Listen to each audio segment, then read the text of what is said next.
Сәлем достар, бүгін мен сіздерге 2017 жылғы Одаренная киносын айтып беремін. Мен өзіме осы айда 1000 подписчик жинау мақсатын қойдым. Мені қолдап каналға жазыл, сонда видеолар көбірек шығатын болады. Ал кеттік. Флоридада тұрып жатқан Фрэнк жалғыз өзі 7 жасар жиенін тәрбиелеуде. Бүгін ол мектепке баруы тиіс, бірақ ол үйден алған білім оған жеткілікті деп есептейді. Бірақ Фрэнк әрі қарай дауласқысы келмейді. Мектепте көзге түспей жай ғана оқуын сұрайды. Сыртынан қарап тұрған Роберта көршісіне келіп, дарынды қызды үйге шұғыл қайтаруды талап етеді. Фрэнк болса қыздың балалық шағының болғанын қалайтынын, ол үшін оған өзімен қатарлас балалармен араласу қажет екенін айтады. Бірінші сабақта мұғалім мисс Стивенсон балалардан 2+2 сияқты оңай есептерді сұрайды, ал балалар жамырап жауап береді. Іші пысқан Мэри мектеп бағдарламасын сынай бастайды. Бонни мұғалім оған ескерту жасап, көбейту, бөлу бар қиын есепті ойша шығаруға тапсырма береді. Мэри дұрыс жауап бергенде мұғалім таң қалады. Сабақтан кейін Фрэнк Мэриді алып кетуге келеді. Бонни қызының өз жасына өте білімді екенін, өте қиын математикалық есептерді ойша шығарғанын айтады. Фрэнк Мэридің тез санау әдісіне еріп алғанын, онда тұрған еш данышпандық жоқ деп жауап береді. Фрэнк катерлерді жөндеуші болып жұмыс істейді. Оның кішкентай қызбен бірге өткізетін уақыты көп. Ондай кезде ол өзін кәдімгі бала ретінде ұстайды. Бастапқыда мектептегі класстастарын түсінбесе де, ақырындап олармен араласа бастайды. Тіпті бір сабаққа өзінің жалғыз көз мысығын алып, ол туралы айтып береді. Бір күні Бонни мұғалім балаларға бақылау жұмысын таратып береді. Мэри оны 1-2 минутта шешіп береді. Онда мұғалім оған жоғары сыныптың күрделі есептерін береді де, оқушының дарындылығына көзі жетеді. Ол Мэри туралы ақпаратты іздей бастайды. Оның қайтыс болған анасы туралы мақала табады. Диана Адлер танымал математик. Күрделі есептер тақырыбында жұмыс істеп, күйзеліске ұшырап, өз-өзіне қол жұмсайды. 6 айлық Мэри жетім қалады. Бонни кешке жақын Фрэнкті іздеуге шығады. Оны барда отырған кезінде табады. Мэридің Фрэнк нағашысынан басқа әжесі және шешесі 2 қабат кезінде тастап кеткен әкесі бар екенін біледі. Фрэнк Диананың қайтыс болғанына өзін кінәлі санайды. Себебі ол оған көбірек көңіл бөлуі тиіс еді. Енді ол Мэридің шешесінің тағдырын қайталауынан қорқады. Сондықтан оған бақытты балалық шақ сыйлағысы келеді. Ал мұғалім Бонни Мэри данышпан екен ғой деп ой түйеді. Келесі күні мектеп автобусында сыныптасына болысып, бір ұлдың басынан кітаппен ұрып жібереді. Осы үшін Фрэнкті мектепке шақыртады. Мисс Стивенсон оқушысының ерекше дарын иесі екенін айтады. Сонда директор мықты жеке меншік мектепке ауыстыруға көмектесетінін айтады. Бірақ Фрэнк бұл ұсыныстан бас тартады. Себебі дарынды балаларға арналған мектепте Мэри әр балаға қажетті нәрселерге қол жеткізе алмайды.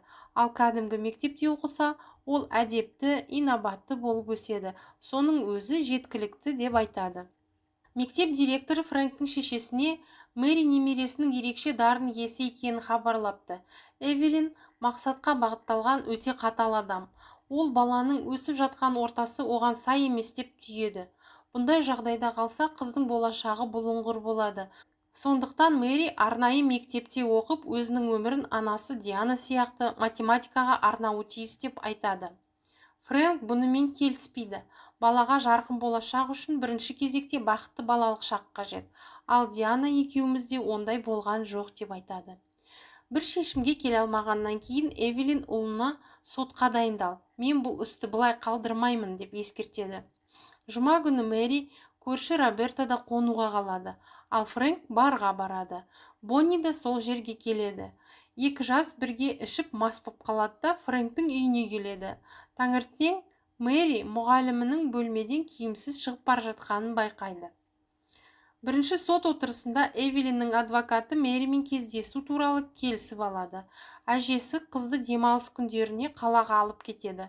Оны математика факультетіне алып келеді де Новия Стокс теңдігі туралы айтып береді. Анасы оны шешу үшін көп жұмыс істегенін де айтып береді. Эвелин айласының нәтижесінде Мэри отбасылық істі жалғастыру туралы ойлана бастайды. Эвелин Мэриді таныс профессорына апарып, оның қабілетін көрсеткісі келеді. Бірақ бүлдіршін осы жолы қиын теңдеуді шеше алмайды. Далаға шыққан кезде Мэри теңдеудің шешілмейтінін, қатемен жазылғанын айтады. Аудиторияға қайтып келіп, ол қатені түзеткеннен кейін шешу жолын толық жазып береді. Үйіне қайтып келгенде Фрэнк Мэриді психологқа апарады, өйткені бұл сот үшін қажетті. Сол кезде Мэри әжесіне барған ұнағанын, бірақ онымен тұрғысы келмейтінін айтады. Фрэнк бұл сот ісінде жеңілмеймін деп уәде береді. Келесі сот отырысында адвокат заң жүзіндегі қамқоршысы Мэридің әкесін шақырады. Ол өзінің ата-ана құқығынан бас тартып, оны Эвелинге тапсыратынын айтады. Фрэнктің адвокаты Мэри әкесінің іс жүзінде қамқоршысы болып табылмайтынын оңай дәлелдеп береді. Туған әкесі қалада болып, өзіне келмегенін білген Мэри қатты ренжиді. Фрэнк оны ештеңе түсіндірмей, перзентханаға әкеліп күтуін сұрайды. Бір кезде дәрігер шығып, олардың қасында күтіп отырған бір отбасы мүшелеріне ұл туғанын хабарлайды. Мэри олардың қуанғанын көреді.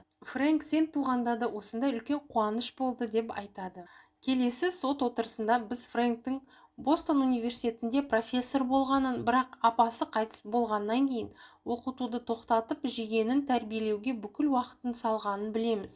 Бірақ Эвелиннің адвокаты Фрэнкті өмірде жолы болмаған және қазір кішкентай қыздың тағдырына балта шауып жатқан адам ретінде көрсетеді. Өйткені Мэри математикалық дарыны бар деп танылды, бірақ Фрэнк оны дамытудан бас тартты. Фрэнктің адвокаты да сот барысында қарап қалған жоқ. Ол Эвелинді балаларға қатыгез, жоғары талап қоятын адам ретінде көрсете алды. Диана шешесінің қысымына шыдай алмай өзіне қол жұмсады. Сондықтан оған Мэриді тапсыруға болмайды деп дәлел келтірді. Екі жақты да мұқият тыңдаған сот шешім қабылдауды басқа уақытқа қалдырады. Фрэнк адвокаты Мэриді асырап алатын отбасына және жеке меншік мектепке беруді және онымен кездесіп тұру құқығын беретін, 12-ге толғанда қыз кіммен тұратынын өзі шеше алатын мәмілеге келісуді сұрайды. Келесі күні Фрэнк асырап алатындарға келіп сөйлеседі, мысықты да қоса алуларын өтінеді. Тығырыққа тірелген Фрэнк бұл мәмілеге келіспеуіне амалы қалмайды. Біраздан кейін ол қызды жаңа отбасына әкеледі. Мэри қатты жылап Фрэнктің уәдесінде тұрмағанын айтады. Ол жылармандай боп кетіп қалады. Жұмысына беріліп, жамандықты ойламау үшін күні-түні катерлерді жөндей береді. Кездесу күні Фрэнк Мэриге келеді, бірақ жаңа әкесі үйге кіргізбей қояды. Мэри әлі де күйзелісте, онымен басқа күні кездесек деп қайтарып жібереді. Үйге қайтып келген Фрэнк өзіне қоярға жер таппайды. Қабылданған шешім туралы өкінеді. Бір күні Бонни Мэридің мысығын приютқа беру туралы хабарламаны көреді. Приютқа келген Фрэнк жануармен бұлай кім істегенін түсінеді. Мысықты алып, Диананың заттарында машинасына салып алады. Роберта екеуі асырып алғандардың үйіне келеді. Онда Эвелин жаңа ата-аналарымен келісіп, математикадан қосымша мұғалімдер жалдағанын біледі. Фрэнкті көрген Мэри жылап далаға жүгіріп шығады. Фрэнк одан кешірім сұрап, екеуі егіліп жылайды. Үйге қайтып кіргенде ол барлығының шығып кетуін сұрайды. Шешесіне Навье-Стокс теңдеуінің толық дәлелдеуін ұсынады. Диана оны шығарып, Фрэнкке тек шешесі Эвелин қайтыс болғаннан кейін жариялауын өтініпті. Бұл жұмыстың шешесі үшін маңызды екенін білетін Фрэнк оны Мэриге қамқоршы болудың толық құқығына айырбастауды ұсынады. Көп ойланбай, әйел оған келіседі де, Фрэнк оны бірден үйіне алып кетеді. Ары қарай біз Мэриді студенттердің арасында жоғары математика дәрісінде отырғанын көреміз. Сабақтан кейін оны Фрэнк алып кетіп, құрдастармен ойнау үшін балалар алаңына алып келеді. Мэри қуана ойнап жүреді. Соңына дейін көрген жандарға рахмет. Кино туралы ойларыңызды комментарийге жазыңыздар.